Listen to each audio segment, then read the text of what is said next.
మన్యం వీరుడు Alluri Sitaramaraju British సైన్యంతో పోరాడి మన భారతదేశానికి స్వాతంత్రం తెచ్చేటటువంటి క్రమంలో బ్రిటిష్ వాళ్ళకు అల్లూరి సీతారామరాజుకు ఇద్దరికి మధ్య జరిగినటువంటి ఒక మాటల యుద్ధం ఒకసారి వినండి.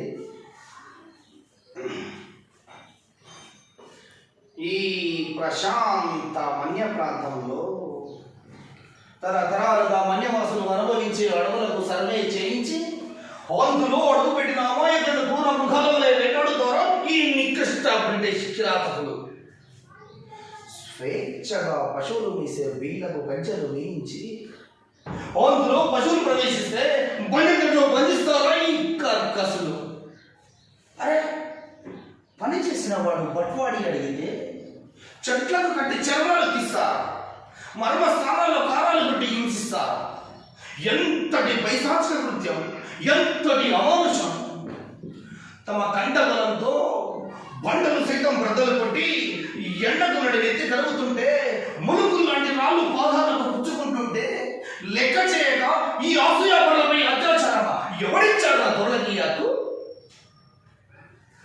ఆంగ్లేయుల ఆంక్షలకు ఆగడాలకు వంతం లేకుండా పోతుంది.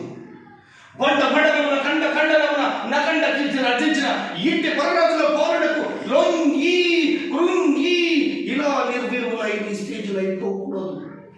వానిలోని బోడిసత్వం శాశ్వతం కాకూడదు. వాడిని ఇప్పుడే నిద్ర లేపుతాను, వాడిని ఇప్పుడే తేజోమయం చేస్తాను.